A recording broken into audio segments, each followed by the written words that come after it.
వస్తోంది. అబ్దుల్ కలాం గారు భారత రాష్ట్రపతిగా ఉన్నారు.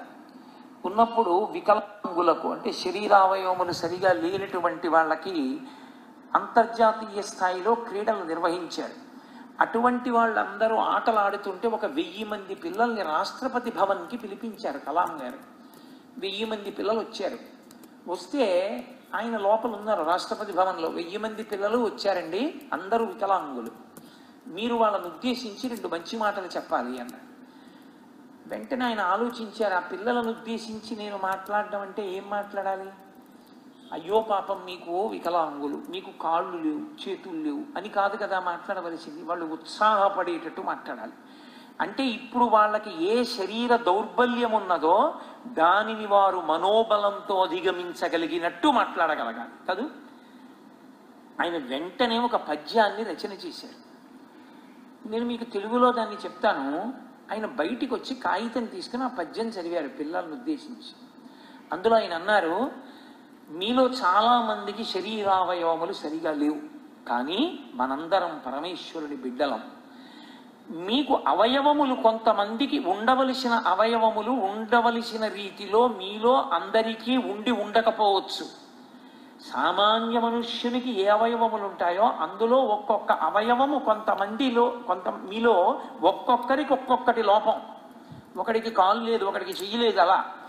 కానీ మీ అందరికీ ఉన్నది మాత్రం ఒకటి ఉంది. అదే వజ్ర సదృశమైన మనస్సు, మొక్కవోని మనస్సు, నిరుత్సాహమును పొందని మనస్సు, ఎప్పుడూ సంతోషముతో ఉండగలిగిన మనస్సు.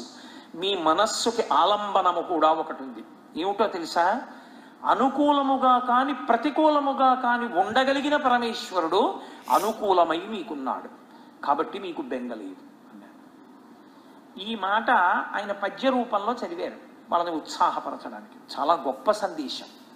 ఆయన చదివితే ఒక కాళ్ళు లేవు ఒక పిల్లాడికి, ఇక్కడి వరకు కాళ్ళు లేవు. ఇరాన్కి చెందినటువంటి పిల్లవాడు డేకుతూ కలాం గారి దగ్గరికి వచ్చి ఓ కాగితం అందించాడు. ఆయన వంగి ఆ కాగితం అందుకుని చదివారు. అది పర్షియన్ భాషలో. ఈయన ఓ పద్యం చెప్తే అతను వెంటనే ఓ పద్యం రాశాడు. ఆయన తీసి చదివి ఆ పిల్లవాడి వంక చూశారు. ఆయన చెప్పుకున్నారు, నా జీవితంలో నేను ఆ సందర్భాన్ని మరిచిపోలేను అని చెప్పారు. అతను పర్షియన్ భాషలో రాసిన కవిత్వం ఏమిటంటే, నాకు కాళ్ళు లేవు, నా మనసు నాతో అంది, నువ్వు ఏడవకు కాళ్ళు లేవని, నీకు ఒక అద్భుతమైన అవకాశం ఉంది. ఎవరి ముందు మహారాజులే వచ్చినా మోకరిల్లవలసిన అవసరం నీకు లేదు, కాబట్టి నేను ఎంతో సంతోషిస్తున్నాను, ఆ స్థితి నాకొక్కడికే ఉంది అని రాశాడు. కలాం గారి కళ్ళ నీళ్ళు వచ్చాయి. అబ్బా, అందరూ కాళ్ళు లేవంటారు, కానీ అతను కాళ్ళు లేవనలేదు, ఒకరి ముందు మోకరిల్లవలసిన అవసరం లేదు నాకు, అందుకని పరమేశ్వరుడు పెట్టలేదండి. ఏమి భావన! ఆ సుసంపన్నమైన భావన చేత అతను తన శరీర వైక్లభ్యాన్ని అధిగమించాడు.